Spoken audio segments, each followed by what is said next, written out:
brasileiros conseguiram atravessar a pandemia por causa do auxílio emergencial, que está aí na porta de acabar, né? E agora existe essa discussão sobre prorrogar ou não por causa do teto de gastos. Qual que é a matemática na cabeça do senhor, caso o senhor seja eleito, para prorrogar isso ou então criar uma nova solução? Bom, primeiramente o conceito é de um compromisso muito fiel e muito grande com a responsabilidade fiscal, com a obediência ao teto de gastos. Não se pode gastar aquilo que não se tem.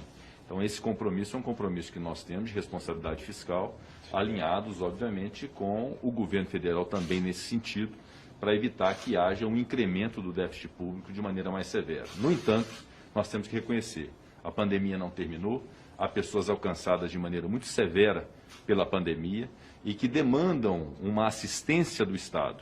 Se isso se dará numa modalidade de auxílio emergencial ou algo análogo a isso, algum novo programa, ou no incremento do Bolsa Família, essa é uma solução que se dará a partir da reunião do Colégio de Líderes do Senado Federal, que se possa instituir ali o diálogo para poder definir a melhor forma de fazer isso, e é fundamental que haja um diálogo com o Ministério da Economia para se encontrar uma matemática possível, que eu sei que é difícil, de tentar compatibilizar o teto de gastos públicos com a necessidade de amparar pessoas que estejam vulnerabilizadas pela pandemia. Isso pode ser ampliando, por exemplo, o Bolsa Família, se não for o auxílio de 600, o Bolsa Família num valor menor para mais gente. São alternativas possíveis que devem ser aferidas por técnicos, pelos economistas, pelo Ministério da Economia, pela participação dos senadores e das senadoras, e encontrar dentro de um diálogo de objetivo, para ontem, porque isso precisa ter agilidade na solução, você pode trabalhar com tempo nisso,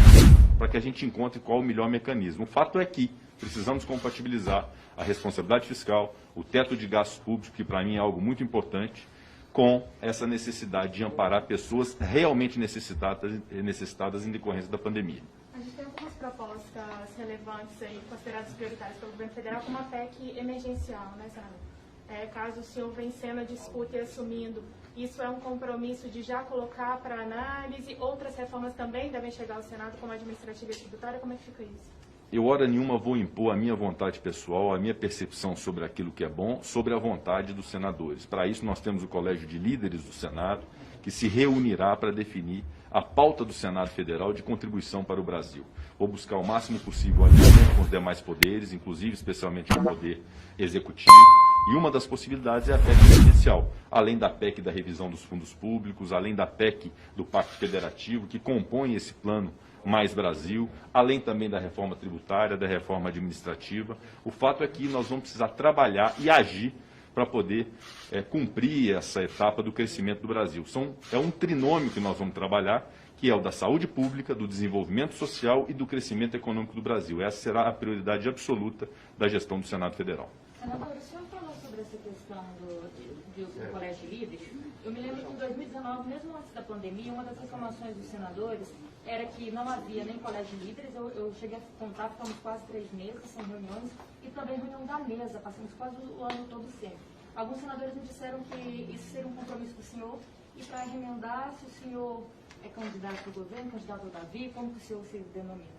Bom, primeiramente, eu sou líder do Democratas no Senado há 2 anos. O Colégio de Líderes se reuniu, não se reuniu com a regularidade que se esperava por conta da pandemia, mas houve reuniões, sim, do Colégio de Líderes, e a minha pretensão como presidente do Senado é ser ativo, com reuniões semanais, pontuais, em que se possa dar voz a todos os senadores de seus líderes partidários. A reunião da mesa diretora, de fato, houve poucas reuniões da mesa diretora nesse biênio, até em função do problema da pandemia, e é um compromisso meu também de estabelecer o quanto mais possível uma rotina de reunião da mesa diretora, inclusive para fazer cumprir uma de suas atribuições, que são as informações requisitadas junto ao Ministério de Estado, para poder o Senado participar das informações em relação ao que tem sido feito pelo governo federal. Então são 2 compromissos que eu tenho com os senadores e com as senadoras, e farei cumprir na nossa gestão no Senado Federal. Quanto à sua pergunta, a nossa candidatura é uma candidatura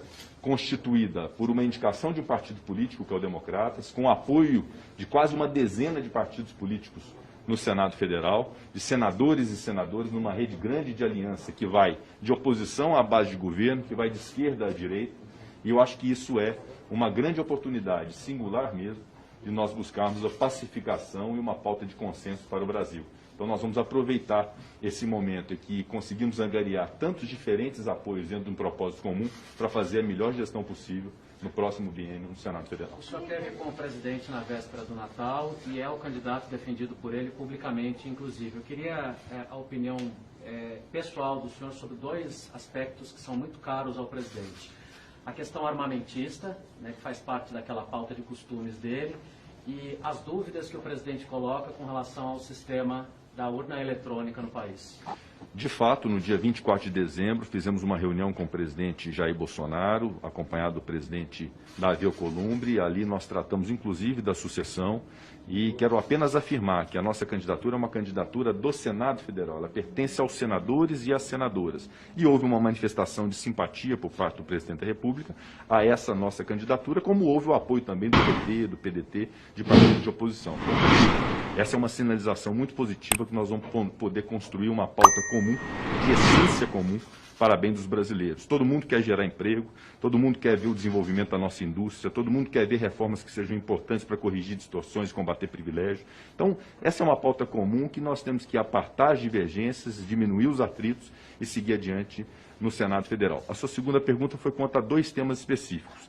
A pauta armamentista, isso já foi objeto de deliberação nesses 2 anos sob a gestão do presidente Davi Alcolumbre. Obviamente que no Colégio de Líderes, havendo a pretensão dos senadores para que essa pauta possa ser discutida, obviamente terá todo o campo de abertura para que seja discutida essa e qualquer outra pauta no âmbito do Senado Federal, e não havendo consenso, que se estabeleça aquilo que é de mais caro na democracia, que é a vitória da maioria. Submete-se ao plenário para poder decidir a maioria sobre a pertinência ou não desse tema. O fato é que eu não imporei as minhas convicções em relação a esse tema ao Colégio de Líderes ou aos senadores. Nós vamos discutir essa e outras pautas dentro do Colégio de Líderes para saber se será pautado ou não. E em relação ao outro tema que você disse? As dúvidas do presidente com relação ao sistema, eletrônico, é verdade. Eu tenho uma convicção no meu íntimo de que as eleições no Brasil são regulares. A Justiça Eleitoral também afirma essa regularidade e que não há fraude. Há segmentos da sociedade, e inclusive o próprio presidente da República, que lança dúvidas e indícios sobre a lisura do procedimento eleitoral. Isso precisa ser dirimido, até para bem da própria percepção da sociedade sobre a justiça eleitoral brasileira. Então isso precisa ser dirimido à luz de aspectos técnicos, para se aferir se há possibilidade de fraude ou não. A proposta desse voto impresso, que sempre gerou algum tipo de preconceito, se aprofundar a respeito dela, que não afeta o sigilo das votações, tampouco é capaz de exercer algum tipo de controle sobre a liberdade de escolha do voto pelo eleitor no sistema secreto, na verdade, é tão somente a possibilidade de se materializar fisicamente no papel, dentro da urna, a contabilização dos votos para uma eventual recontagem. Então, essa é uma discussão que, se o Colégio de Líderes entender que é pertinente fazê-la, até para dirimir essas dúvidas, eu acho que será um bom proveito para a sociedade brasileira ter essa discussão e essa definição, estipando qualquer dúvida sobre a lisura do processo eleitoral brasileiro. Agora, sobre porte e posse de armas, senador, desculpe insistir, a ampliação disso, a opinião pessoal do senhor é contra ou a favor? A minha opinião pessoal, já externada, inclusive votações no Senado Federal, é de que a posse de arma de fogo para a proteção do cidadão e da sua família, com critérios psicotécnicos de antecedentes da pessoa, é algo absolutamente tolerável e aceitável dentro da sociedade. Houve, inclusive, um projeto de alargamento do conceito de domicílio para a posse de arma no meio rural, que também foi um projeto aqui apreciado no Senado Federal. Há a situação dos colecionadores, atiradores e caçadores, os CACs, que podem, eventualmente, sendo aptos a manusear arma de fogo, podem ter algum tipo de flexibilização nesse sentido, mas quanto ao porte de arma de fogo, eu tenho as minhas restrições de se armar a população com a quantidade de violência que nós temos, com o déficit que nós temos, de armar a população indiscriminadamente, algo que eu sou definitivamente contra. Mas não imporei qualquer vontade minha pessoal, qualquer percepção minha pessoal, a um colegiado. Isso deverá de ser deliberado pela maioria do Senado Federal no momento oportuno. E vários processos do Conselho de Ética eles não tiveram desfecho. Inclusive a sociedade cobrou muito em vários casos e entre eles também tem o caso do senador Flávio Bolsonaro.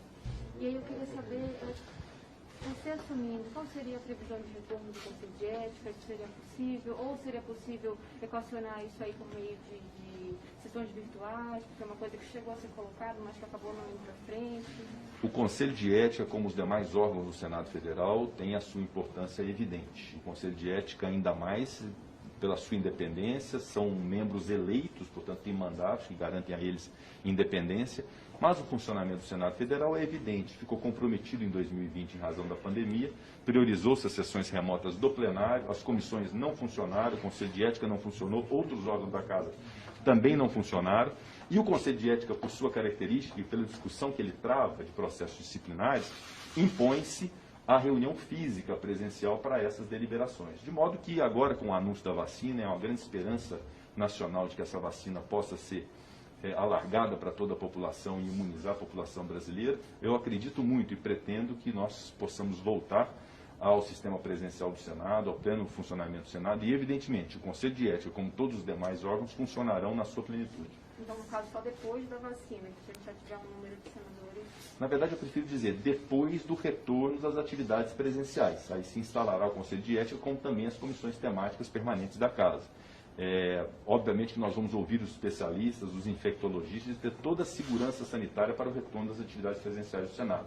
Que é o que eu vou buscar fazer a todo instante, que é buscar sem atropelos, sem forçar a barra, como diz na linguagem popular, para que se volte a qualquer custo. Nós vamos buscar ter segurança para retornar às atividades. E retornando às atividades, retornará a atividade do Conselho de Ética. Não só para o senador Flávio Bolsonaro, que é o motivo da sua pergunta, mas para todos os outros 80 senadores que, se eventualmente tiverem representações contra si, terão o direito de poder fazer prova e demonstrar suas defesas em relação a esses fatos.